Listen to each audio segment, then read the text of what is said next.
this deal, I went there. I talked with them.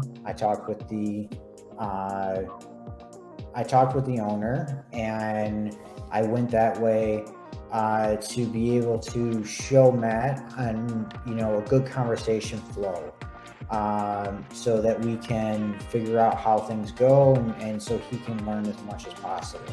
So, what do you think about that? As we were going through all that. I mean, as I got there, so I let Randy do his thing. So when I went there, Randy, of course, he talked to him. He's more of a talker. He understands him more. So I just listen. It's always good to especially listen, especially if you're going through to, especially if it's like not one of those. If it's your first deal, especially. So I just listened. So I didn't try to really budge too much. But when I went there like Of course, you got to go there like you know what you're doing. If you go there like you don't know what you're doing, then of course this seller's definitely not going to be interested in your offer. So when you go there, of course you got to talk, know a little bit about the real estate or something. So once you do that, they built that trust. So when I did that, he kind of built trust with me because he saw me with Randy. So we talked. I let Randy do his thing.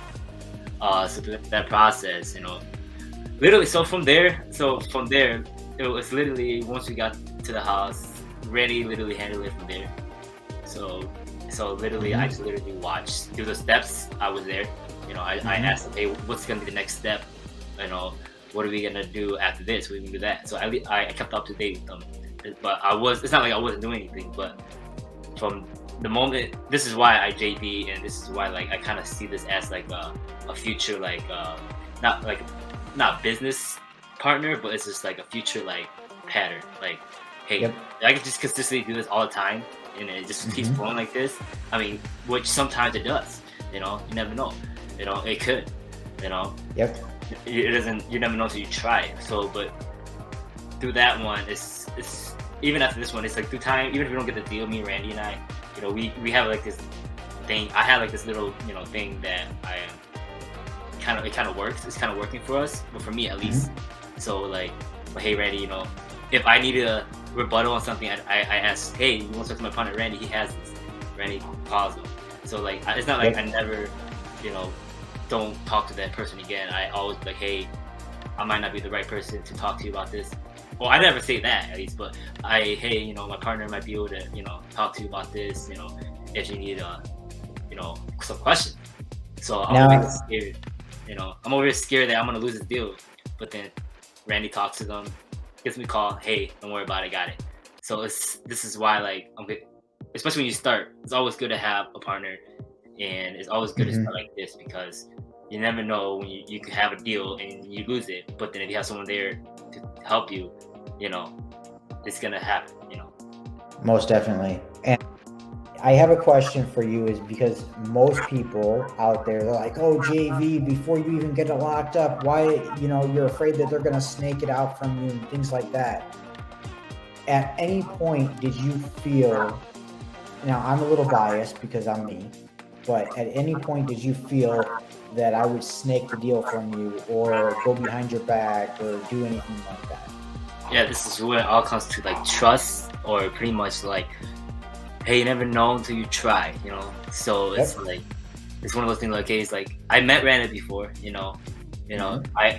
told me his story. And then I'm kind of in the same boat as he was when he first started.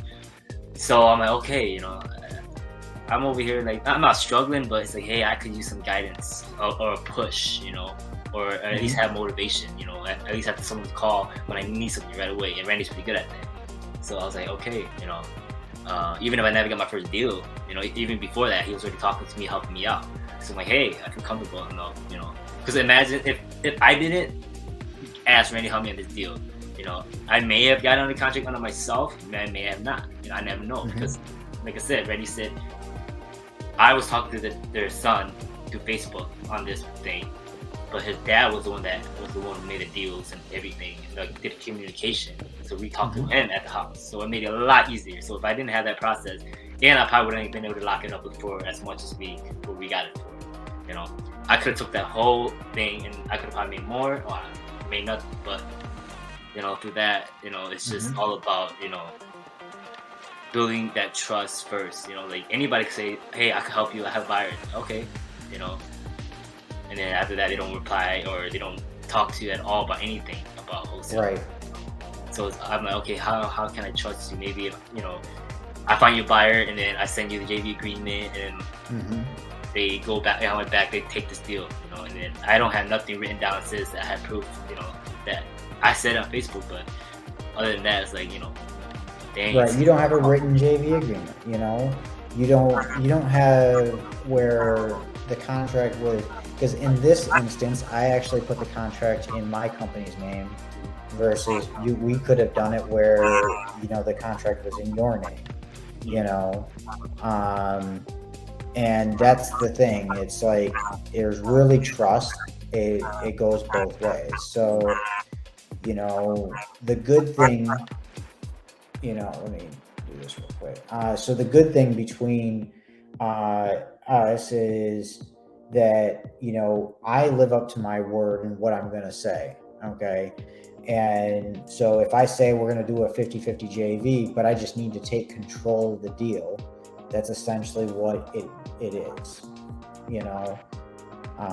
So for that, you know, did you think I was taking a little bit too much control, or were you understanding of where I need to be and why I need to be there? Yeah, I mean, there was moments where I was like, you know what, screw him, or, you know, of course it gets like those days. It's like, damn, Yeah. you know, I think maybe I'm right, maybe he's wrong. I don't know, because, you know, so it's like you get to those points, but, you know, it's like, okay, I mean, he did bring me a buyer, or he did, you know, yeah, he did bring me a buyer.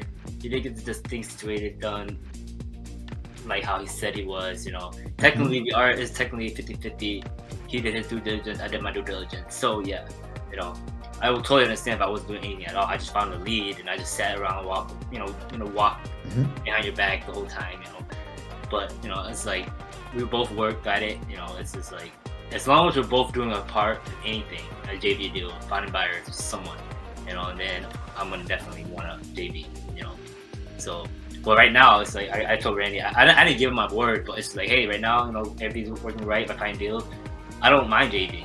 I mean, as much as I could do it, like, I'm comfortable enough I can do it myself now in a way, you know. But it's just like, why? And that's the thing, is it's like, I'm not sitting here saying that every single deal you gotta come to me. No, by any means. I'm here to let you go on your own if you need to, and come to me if you need to, you know.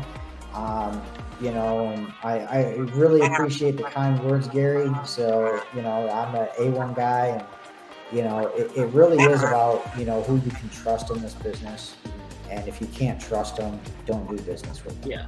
So, and that's the thing is that, you know, I'm trying to earn this reputation as, you know, I'm somebody that you can come to. I'm here that you can, you know, I'm providing free content for everybody, so that as well as if you need anybody to talk to your sellers, I'm here. So it's like, I went back, and actually his number is exactly the lowest that the seller would go. And so I gave the guy two options. And do you remember what those two options were? Yeah, it was two options. It was a cash offer, and I think they were both cash offers. They were both cash offers. I knew. I don't know why it seems, because there's been a lot of numbers going through my head. Yep. So I think the first one was 185. We close. No, what was it? No, I don't. I actually don't remember. I done a lot of talk. That's okay. So what I did was this. I said, listen. I said we would do 185. We'll go as quick as the title company allows us to, and, you know, we'll call it a day. All right. Because I know I have a buyer here at 200. All right. Because I sent it off to my buyer, and that was the number he gave me. Now, I said that. We still had an open house. My buyer still had to walk through it. There's a chance that my buyer came back and he had to be lower. You know, who knows? But I got a rough number where I need to be based on the comps, based on the property, based on all of that.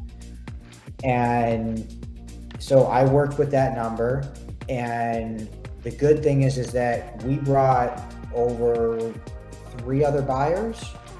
Is that right?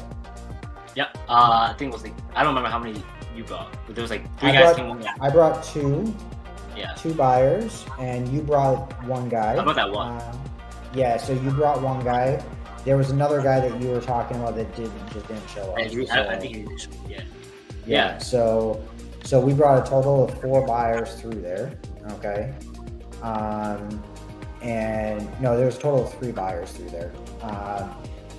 And all of them basically gave the same feedback, was right around exactly where my buyer needed to be. And so it's a good thing we got it under contract for exactly where it is. So what I did was I told them, I told the seller this, I said, when you do the 185, we'll close as quick as we can. And otherwise, if you really need that 200 number, I said, I can't guarantee it. What I'll do is, I work with a bunch of other investors and I can pitch it out to them, but I need to get under contract. Okay. So with that, what did you think about that strategy? The strategy of when you asked the seller? Yep.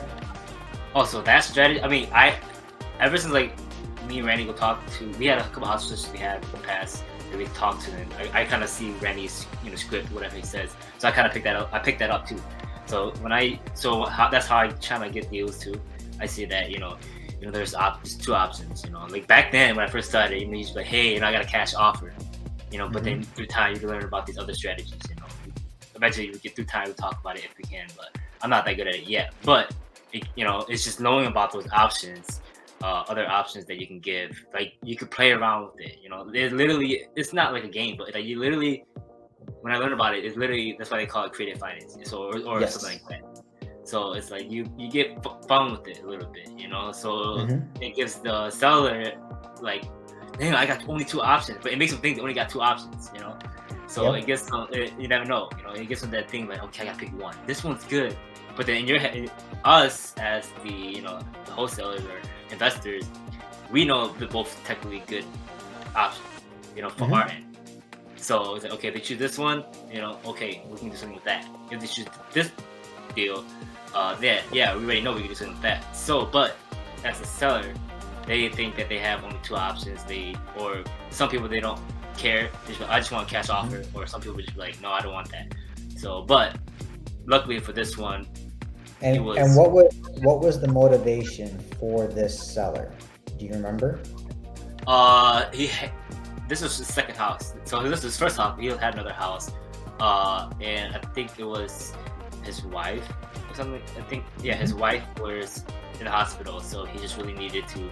He just didn't want to have to worry about this house anymore, really, technically, because he has more important things to worry about. So that's pretty much like the gist of it. He wanted to sell it. His wife was in the hospital. I don't want to say what, but she was in the hospital, so he just wanted to take more care of her and not have to worry about this house. So we offered him a creative finance option as well, but he said he just didn't want anything to do with the house, so it was a cash offer. Yep. So luckily we built that relationship with him through that time, and then we got him to a reasonable number. So, but luckily, because I tried to do a sub 2 deal. Yeah. I tried. Yeah. Or more of a hybrid. Yeah. It's always good, but it's always good. You never know until you ask it. That's the thing about it. So I ask it.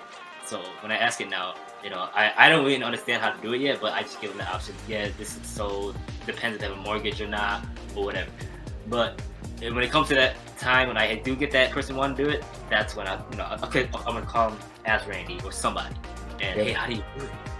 And then when I know how to do it, then that's when I can just add that on to my belt and be like, hey, that's another skill I know.